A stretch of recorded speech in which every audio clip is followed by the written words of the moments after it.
One of the things that I tell schools when I try to help them become more aligned with a well-developed philosophy of Christian education, doing biblical integration, have a clear understanding of a Christian worldview, is that it's very important that we have a common vocabulary.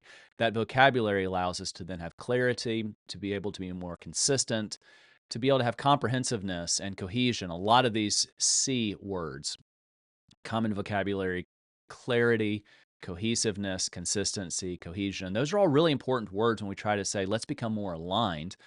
And that allows us to be more distinctive when we say that we hold to a biblical worldview. We need to have a common vocabulary. And I think that common vocabulary is important when we say, what are some of those key words that we use in the life of our school or phrases? What do we mean when we say excellence? What do we mean when we say grace? What do we mean when we say the gospel? What do we mean when we say a Christian worldview? I believe that all Christian schools need to have clear understandings to some of these foundational phrases or terms that we use. What do we mean by that? Because once again, a lot of the times Christians use these words and it can mean a myriad of different things. One of those terms that I think is important for us to properly define and with great clarity is what we mean when we say that students and teachers and all people are created in God's image.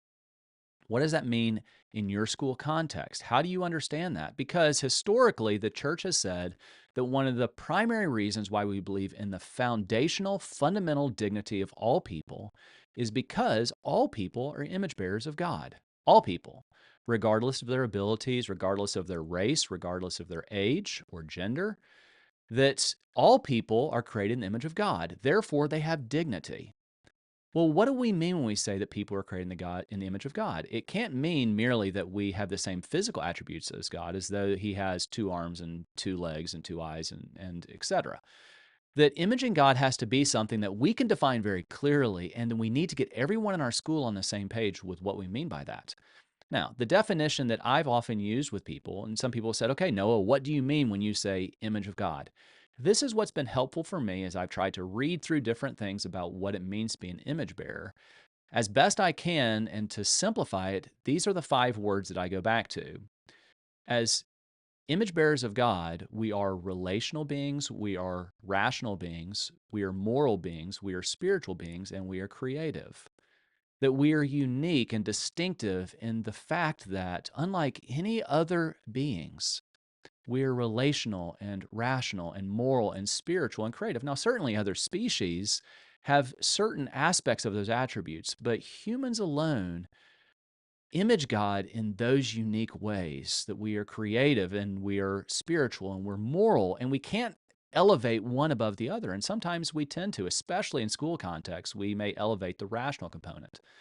But if we really believe that our students are created in God's image and we have a properly defined definition of what we mean by being an image bearer, that then gives us the capacity to say, okay, so how do we then build programs and think about a philosophy of teaching and a philosophy of learning and a philosophy of assessment and a philosophy of discipline that takes that definition of what we mean by image bearers into account?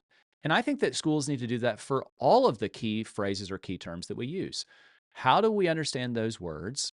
What do those words mean within our school context? And it's okay to have a specific definition that you use that's simple and it's easy to remember.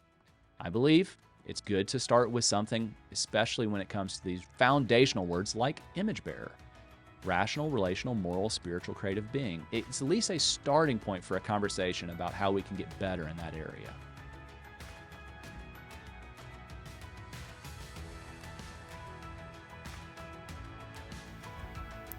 Thanks for listening to Renewcast. You can subscribe to our show at Apple, Spotify, or anywhere else you find your podcast episodes.